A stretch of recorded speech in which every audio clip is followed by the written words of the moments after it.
Hi guys, Patharamattu സീരിയലിൻ്റെ ഒരു പുതുപുത്തൻ വിശേഷത്തിലേക്ക് എല്ലാവർക്കും സ്വാഗതം. അങ്ങനെ അഭി ദേവയാനിയായിട്ട് പോവാണ് കേട്ടോ, കരൾ തന്ന പെൺകുട്ടിയെ കാണിച്ചു കൊടുക്കാനായിട്ട്. അതേസമയം ദേവയാനി എല്ലാം മനസ്സിലാക്കിക്കൊണ്ടാണ് അഭിയുടെ കൂടെ പോകുന്നത്. അങ്ങനെ അവസാനം ഒരു ട്വിസ്റ്റ് ഉണ്ടാകുന്നുണ്ട്. ആ വിശേഷങ്ങളാണ് നമ്മൾ പങ്കുവയ്ക്കാൻ പോകുന്നത്. നമ്മുടെ വീഡിയോ ഇഷ്ടമായാലൊന്ന് ലൈക്ക് ചെയ്യണേ, ചാനൽ കൂടി ഒന്ന് സബ്സ്ക്രൈബ് ചെയ്ത് സപ്പോർട്ട് ചെയ്യണേ. ദേവയാനി അഭിയോട് ചോദിക്കുകയാണ്, ആ കുട്ടിയുടെ ഭർത്താവിനെ കൂടി കാണാൻ പറ്റുമോ ഇന്ന്? അപ്പോൾ അഭി പറയാണ്, ആ കുട്ടിയുടെ ഭർത്താവോ? ആ കുട്ടി വിവാഹം കഴിച്ചിട്ടില്ല അമ്മായി എന്ന് പറയാണ്. അപ്പോൾ ദേവയാനി പറയാണ്, ജയേട്ടനും ആദർശമൊന്നും അതല്ലല്ലോ പറഞ്ഞത്. അല്ല, അവരൊക്കെ പറഞ്ഞത് സത്യമൊന്നും അല്ലല്ലോ. ആ കുട്ടി വിവാഹം കഴിച്ചിട്ടില്ല, സാമ്പത്തികമായിട്ട് ഒരുപാട് ബുദ്ധിമുട്ടുകളുണ്ട്, അതുകൊണ്ടാണ് ആ കുട്ടി വിവാഹം കഴിക്കാത്തത് എന്ന് പറയാണ്. അപ്പോൾ ദേവയാനി പറയാണ്, ആണോ? അങ്ങനെയാണെങ്കിൽ ആ കുട്ടിയെ നമുക്ക് സഹായിക്കാം, ആ കുട്ടിയുടെ വിവാഹമൊക്കെ നല്ല രീതിയിൽ തന്നെ നമുക്ക് നടത്തി കൊടുക്കുകയും ചെയ്യാം എന്ന്. അപ്പോൾ അഭി വിചാരിക്കുകയാണ് കേട്ടോ, ആ രീതിയിലെങ്കിലും കുറച്ച് പണം കൂടി അടിച്ചു മാറ്റാമല്ലോ എന്ന് വിചാരിക്കുകയാണ്. അങ്ങനെ ദേവയാനിയായിട്ട് അഭി പോവുകയാണ് കേട്ടോ. അതേസമയം വീട്ടിലാണെങ്കിൽ ജയനും അജയനും നയനയും കൂടി പറയുന്നുണ്ട്, അത് ആരോ പറ്റിക്കാനായിട്ടാണ് അമ്മയെ എന്ന് പറയുകയാണ് നയന. അപ്പോൾ ജയൻ പറയുന്നുണ്ട്, അവൾ നമ്മളോട് ചോദിച്ചാണ് ഈ വിവരങ്ങളൊക്കെ അറിയേണ്ടത്, പക്ഷേ നമ്മളോട് ചോദിച്ചാൽ അറിഞ്ഞില്ല, അവൾ വേറെ രീതിയിൽ അന്വേഷിച്ചു, ആരോ അവളെ പറ്റിക്കാനായിട്ട് നോക്കുന്നതായിരിക്കും എന്ന് പറയുകയാണ്. അപ്പോൾ നയനയും പറയുന്നുണ്ട്, ആരോ ഒരാൾ, മൂന്നാമതൊരാൾ ഇതിൻ്റെ ഇടയിൽ കളിക്കുന്നുണ്ട്, ആരായിരിക്കും ആ മൂന്നാമതൊരാൾ എന്നിങ്ങനെ പറയുകയാണ്. അപ്പം നയന ഇങ്ങനെ ആലോചിച്ചിട്ട് പറയുന്നുണ്ട്, ആരോ ഇതെല്ലാം അറിയാവുന്നവർ തന്നെയാണ് ഇതിൻ്റെ ഇടയിൽ കളിക്കുന്നത് എന്ന് പറയാണ്. അങ്ങനെ നയന ഇത് നവ്യയോട് ചെന്ന് പറയുന്നുണ്ട്, ചേച്ചി ഇങ്ങനൊരു സംഭവമുണ്ട്, അമ്മയ്ക്ക് കരൾ കൊടുത്ത പെൺകുട്ടിയെ കാണാനായിട്ട് അമ്മ പോയിരിക്കുകയാണ്, ആരാണെന്നറിയില്ല ആ രീതിയിൽ അമ്മയെ പറ്റിക്കുന്നത്, ആ ചെക്കൊക്കെ ഒപ്പിട്ട് ആ പെൺകുട്ടിക്ക് കൊടുക്കുമോ ആവോ എന്നറിയില്ല, എന്തായാലും ആരോ പണം തട്ടാൻ വേണ്ടി ഇതിൻ്റെ ഇടയിൽ കിടന്ന് കളിക്കുന്നുണ്ട് എന്ന് പറയാണ്. അപ്പോൾ നവ്യ പറയാണ്, അത് ശരിയാ നീ പറഞ്ഞത്, മുഴുവൻ കള്ളന്മാരുടെ സ്ഥലമല്ലേ, നമ്മുടെ ഇവിടെ തന്നെയുള്ള ആരെങ്കിലും ആയിരിക്കും ചിലപ്പം ഇതിൻ്റെ ഇടയിൽ കളിക്കുന്നത്, അങ്ങനെയാണെങ്കിൽ അതെൻ്റെ ഭർത്താവും എൻ്റെ അമ്മായിമ്മയൊക്കെ ആന വഴി. അപ്പം നയന പറയണേ, ഏയ് അഭിയും അപ്പച്ചിയും ഒന്നും അങ്ങനെ കളിക്കുമെന്ന് തോന്നുന്നില്ല, അത് പിടിക്കപ്പെടുകയല്ലേ. എന്ത് പിടിക്കപ്പെടാനാ, അഭി അതും ചെയ്യും അതിൻ്റെ അപ്പുറവും ചെയ്യും. അവൻ ഇന്നലെ എന്നോട് പറയുകയും ചെയ്തു, ഒരു സ്വർണത്തിൻ്റെ മോതിരം നാളെ നിനക്ക് ഞാൻ വാങ്ങിത്തരുമെന്ന്. ഇനി ഈ പണം വല്ലതും തട്ടുന്നത് ഉദ്ദേശിച്ചാണോ എന്നറിയില്ല. എന്തായാലും ഒന്നും അറിയാതെ നമുക്ക് പറയാൻ പറ്റില്ലല്ലോ നയനെ എന്നും പറയുന്നുണ്ട് നവ്യ. അപ്പം നയനെ ഇങ്ങനെ ആലോചിച്ച് നിൽക്കുകയാണ് കേട്ടോ. അതേസമയം അഭി ദേവയാനിയുമായിട്ട് ആ പെൺകുട്ടിയുടെ വീട്ടിലേക്ക് എത്തുകയാണ്. വീട്ടിലെത്തി കഴിയുമ്പോഴേക്കും കോളിംഗ് ബെല്ലടിക്കുകയാണ്. അപ്പോൾ ആ കുട്ടി വന്ന് വാതിൽ തുറക്കുകയാണ്. തുറക്കുമ്പം അഭി പറയുന്നുണ്ട്, ആ ശരണ്യെ, ദേ ഞങ്ങൾ വന്നു, ഇതാ എൻ്റെ അമ്മായി, നീ കരൾ കൊടുത്ത എൻ്റെ അമ്മായി എന്ന് പറയാണ്.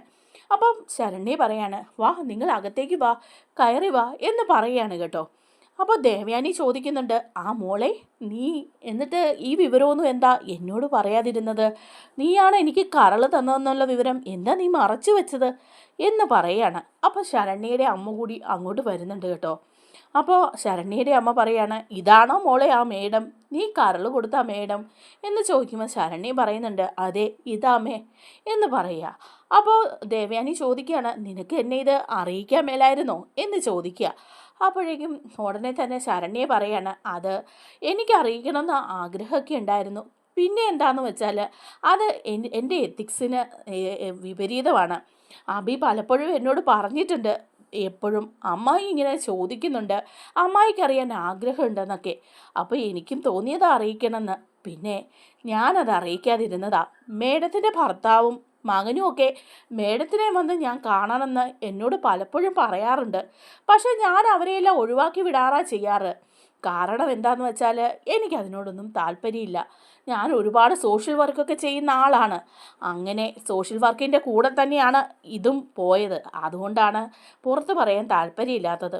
അപ്പോൾ ദേവയാനി പറയാണ്, സാമ്പത്തികമായിട്ട് മോക്ക് ഒരുപാട് ബുദ്ധിമുട്ടുകളുണ്ടെന്നൊക്കെ പറഞ്ഞു, അങ്ങനെയാണെങ്കിൽ എന്നെ വന്ന് കണ്ടിരുന്നെങ്കിൽ ഒരു നല്ല തുക ഞാൻ തന്നേനെ എന്ന് പറയാണ്.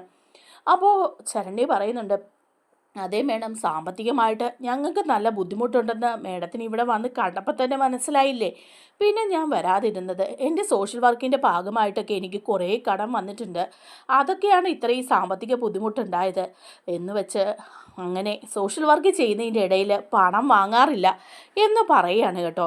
അപ്പോൾ ദേവയാനി പറയുന്നുണ്ട്, ഞാൻ എൻ്റെ മോൻ്റെ കയ്യിൽ ഒരു 50 ലക്ഷം രൂപയുടെ ചെക്ക് കൊടുത്തു വിട്ടിരുന്നു, അത് കുട്ടി ഇതുവരെ പ്രസൻറ്റ് ചെയ്തുമില്ല എന്ന് പറയുമ്പോൾ പറയാണ്, ആ ചെക്ക് ഞാൻ എവിടെയോ വച്ചിട്ടുണ്ട്, എവിടെയാണെന്ന് പോലും ഓർക്കുന്നില്ല മേഡം, എനിക്കത് പ്രസൻറ്റ് ചെയ്യാൻ തോന്നിയില്ല. ആ സാറിനോട് ഞാൻ അന്നേ പറഞ്ഞതാണ് എനിക്കിതൊന്നും വേണ്ട എന്ന് പറയാണ്. അപ്പോൾ ദേവയാനി പറയുന്നുണ്ട്, മോളുടെ പേര് ശരണ്യ എന്നാണോ അതോ നയന എന്നാണോ? അപ്പോൾ ആ കുട്ടി പറയാണ്, അയ്യോ എൻ്റെ പേര് ശരണ്യ എന്നാ, നയന എന്നാണ് എൻ്റെ ഒഫീഷ്യൽ നെയിം, പക്ഷേ ഞാനത് ഇഷ്ടപ്പെടുന്നില്ല. ശരണ്യ എന്നെല്ലാവരും വിളിക്കുന്ന കേൾക്കാനാണ് എനിക്കിഷ്ടം, നയന എന്നുള്ള പേരിനോട് എനിക്കത്ര ഇഷ്ടമൊന്നുമില്ല. അപ്പോൾ ദേവയാനി പറയാണ്, എനിക്കും അതെ, നയന എന്നുള്ള പേരിനോട് എനിക്കും ഒട്ടും ഇഷ്ടമില്ല. കാരണം എന്താണെന്ന് വെച്ചാൽ ഞാൻ ഏറ്റവും അധികം വെറുക്കുന്ന എൻ്റെ മരുമോളുടെ പേരാണത്. അതുകൊണ്ട് ആ പേരിനോട് എനിക്കും താല്പര്യമില്ല.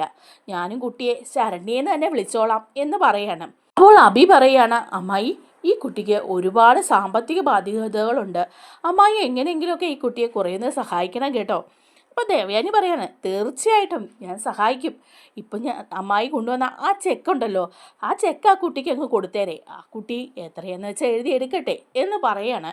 അപ്പോൾ ദേവയാനി പറയാണ്, അതെ ഞാൻ കൊണ്ടുവന്നിട്ടുണ്ട്, എൻ്റെ കയ്യിലുണ്ട്, ഞാനത് ഉടനെ തരാമെന്ന് പറഞ്ഞ് ഒരു ചെക്ക് ലീഫ് കൊടുക്കുന്നുണ്ട് കേട്ടോ. അത് ഡേറ്റ് കഴിഞ്ഞ ചെക്ക് ലീഫാണ്. അതേസമയം അബി അത് ശ്രദ്ധിക്കുന്നൊന്നുമില്ല, ആ കുട്ടി അത് വാങ്ങുകയും ചെയ്യാണ്. അപ്പോൾ ദേവയാനി ഒന്നുകൂടെ ചോദിക്കുന്നുണ്ട്, കുട്ടി തന്നെയാണല്ലോ അല്ലേ എനിക്ക് കരൾ തന്നത്? അതെ മേഡം, എന്താ മേഡത്തിനൊരു സംശയം? ഞാൻ തന്നെയാണ് മേഡത്തിന് കരൾ തന്നത്. ഞാൻ മേഡത്തിനും ഈ ഉപകാരം ചെയ്തതുപോലെ പലർക്കും ഇതുപോലെ ഓരോ ഉപകാരങ്ങൾ ചെയ്യാറുണ്ട് എന്ന് പറയണം. അപ്പം ദേവയാനി പറയുന്നുണ്ട്, നല്ലൊരു കുട്ടിയാണ്, മോളെ ദൈവം അനുഗ്രഹിക്കും എന്നൊക്കെ പറയാണ് കേട്ടോ. അപ്പോഴേക്കും കുറച്ച് പോലീസുകാർ അങ്ങോട്ട് വന്ന് കയറുകയാണ് കേട്ടോ. പോലീസുകാരെ കണ്ട് അബി അന്തം വിട്ട് നിൽക്കുകയാണ്. അബി ആ തല്ലിച്ചതച്ച എസ് ഐ ആണല്ലോ, അയാളാണ് കേട്ടോ മുൻപേ വരുന്നത്. എന്നിട്ട് അവിടെ വന്നിട്ട് ചോദിക്കുന്നുണ്ട്, ആഹാ നീ ആയിരുന്നോ ആള്? നീ ആണെന്ന് ഞാൻ ഒട്ടും പ്രതീക്ഷിച്ചില്ല, നിന്റെ എൻ്റെ കൈ കിട്ടിയല്ലോ. ഏതായാലും ഇത്തരം തരികിട കൊണ്ടൊക്കെ ഇറങ്ങിയത് നീ ആയതുകൊണ്ട് ഇതിൽ വാസ്തവമുണ്ടെന്ന് ഞാൻ വിചാരിക്കുകയാണ്. കുട്ടി എന്താ നിൻ്റെ പേര് എന്ന് ചോദിക്കുകയാണ്. അപ്പോൾ കുട്ടി പറയാണ്, എൻ്റെ പേര് ശരണ്യ എന്നാണ്.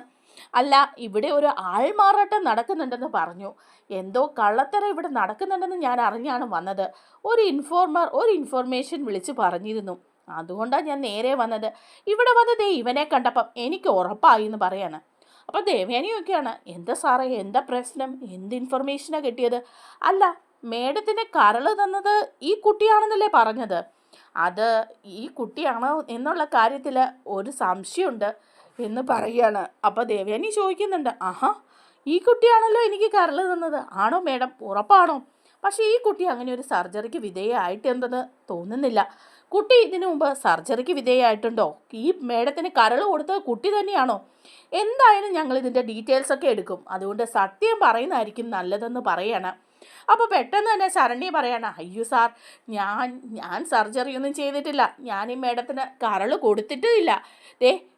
ഇവൻ പറഞ്ഞതുകൊണ്ട് ഞാനിങ്ങനെ ഒന്ന് അഭിനയിച്ചതേ ഉള്ളൂ. ഇവനാ പറഞ്ഞത്, ഇവൻ്റെ അമ്മായിയാണിത്, ഇങ്ങനെ പറഞ്ഞാൽ മതി ഞാനാണ് കരൾ കൊടുത്തതെന്നൊക്കെ, അതുകൊണ്ട് ഞാനങ്ങ് അഭിനയിച്ചതേ ഉള്ളൂ സാർ, എന്നോട് പോർക്കണം, ഇത് കേസാക്കരുത്. അപ്പോൾ എസ് ഐ പറയാണ്, ആഹാ കൊള്ളാമല്ലോടി, ഇങ്ങനെ ആളുകളെ പറ്റിച്ച് എത്ര പണം ഉണ്ടാക്കുന്നുണ്ട് നീയും ഇവനും കൂടി. എന്തായാലും കേസാക്കാതിരിക്കാൻ പറ്റില്ല, ഇത് ആൾമാറാട്ട കേസ് തന്നെയാണ്, ഇവനാണ് ഇതിൻ്റെ സൂത്രധാരൻ അല്ലേ എന്ന് പറയുമ്പോൾ ദേവയാനി പറയണം, അപ്പം കുട്ടി എനിക്ക് കരൾ തന്ന കുട്ടിയല്ലേ എന്ന് ചോദിക്കുമ്പം ശരണ്യ പറയാണ്, അല്ല മേഡം, ഇവൻ പറഞ്ഞതുകൊണ്ട് ഞാൻ അഭിനയിച്ചതാണ്. അപ്പോൾ ദേവയാനി പറയാണ്, അഭി നീ ഈ പണം തട്ടാൻ വേണ്ടിയിട്ടാണല്ലേ ഇങ്ങനത്തെ പണികളൊക്കെ ഒപ്പിക്കുന്നത്? നിന്നെ വിശ്വസിച്ച് കൂടെ വന്നാൽ എന്നും വേണമല്ലോ പറയാൻ, നീ ഇതിൻ്റെ അപ്പുറവും ചെയ്യുമെന്ന് എനിക്കറിയായിരുന്നു, എന്നാലും നിൻ്റെ അമ്മായിയല്ലേ ഞാൻ, നീ എന്നോടും ഇങ്ങനെയുള്ള പണി ചെയ്തും അല്ലേ എന്ന് ചോദിക്കാണ്. അപ്പോഴേക്കും എസ് ഐ പറയാണ്, അതെ മേഡം, ഇവൻ മഹാ തട്ടിപ്പ് വീരനാണ്, ഇവൻ കള്ളൻ്റെ രാജാവാണ്, ഇവൻ കഴിഞ്ഞ ദിവസം എന്നെ മർദ്ദിച്ചിട്ട് പോയതാ, എൻ്റെ കൈ കണ്ടോ, ഇത് തല്ലി ഓടിച്ചത് ഇവനും ഇവൻ്റെ കൂട്ടുകാരും കൂടിയാ, ഇവനെ എൻ്റെ കൈ കിട്ടി ഇനി ഞാൻ വിടുവെന്ന് നിങ്ങളാരും ഓർക്കണ്ട എന്ന് പറയാണ് കേട്ടോ. ദേവയാനി പറയാണ്, സാർ എന്താണെന്ന് വെച്ചാൽ ചെയ്തു, ഒരു പ്രശ്നവും ഇല്ല എന്ന് പറയാണ്. എന്നിട്ട് ഇറങ്ങി അങ്ങ് പോവാണ് കേട്ടോ ദേവയാനി. അതേസമയം എസ് ഐ അബിയെ പൊക്കുന്നുണ്ട്, ശരണ്യയും കൊണ്ടുപോകുന്നുണ്ട്, രണ്ടുപേരെയും തൂക്കിയെടുത്ത് കൊണ്ടുപോവാണ് കേട്ടോ. ദേവയാനി വീട്ടിലെത്തുമ്പോൾ ജലജയോട് ചോദിക്കുന്നുണ്ട്, ജലജെ നിൻ്റെ മോൻ അബി എവിടെ? അത് അവൻ പുറത്തോട്ടും കണ്ട് ഫ്രണ്ട്സിൻ്റെ കൂടെയും കണ്ട് പോയിട്ടുണ്ട്, കണ്ടില്ലായിരുന്നു ദേവേടത്തി അവനെ. അപ്പം ഉടനെ തന്നെ ദേവയാനി പറയാണ്, ഏയ് ഞാൻ കണ്ടില്ല, അവനെ ഇപ്പോൾ പോലീസ് തൂക്കിയെടുത്തോണ്ട് പോയിട്ടുണ്ട്, ആ വിവരം അറിഞ്ഞതുകൊണ്ടാണ് ഞാൻ നിന്നോട് പറഞ്ഞത് എന്ന് പറയാണ്. അപ്പം ചെലച്ച പറയുന്നുണ്ട്, അവനെ പോലീസ് തൂക്കിയെടുത്തോണ്ട് പോയെന്നോ, എന്താ എടുത്തി ഈ പറയുന്നത്, എടുത്തി എന്താ ചെയ്തത് എന്ന് ചോദിക്കുമ്പോൾ പറയാണ്, ഞാനൊന്നും ചെയ്തിട്ടില്ല, അവനെ പോലീസ് കൊണ്ടുപോയിട്ടുണ്ട്, എന്താണെന്ന് നിനക്കും അവനും അറിയാമല്ലോ എന്ന് പറയാണ് കേട്ടോ. അതേസമയം ദേവയാനി നേരത്തെ തന്നെ പോലീസ് സ്റ്റേഷനിൽ വിളിച്ച് ഇങ്ങനൊരു ഇൻഫർമേഷൻ കൊടുത്തിരുന്നു, ഇവിടെ ഒരു ആൾമാറാട്ടം നടക്കാൻ പോകുന്നുണ്ട്, അതുകൊണ്ട് നേരെ വന്നാൽ അവരെ കൈയോടെ പൊക്കാം, തെളിവ് സഹിതം പൊക്കാമെന്നുള്ള രീതിയിൽ. അതുകൊണ്ടാണ് കേട്ടോ SI സംഘം അവിടെ എത്തി അഭിയെയും ചരണ്യയും പൊക്കുന്നത്. ഏതായാലും നമ്മുടെ വീഡിയോ ഇഷ്ടമായാലും ഒന്ന് ലൈക്ക് ചെയ്യാനും ചാനൽ കൂടി ഒന്ന് സബ്സ്ക്രൈബ് ചെയ്ത് സപ്പോർട്ട് ചെയ്യാനും മറക്കല്ലേ. താങ്ക്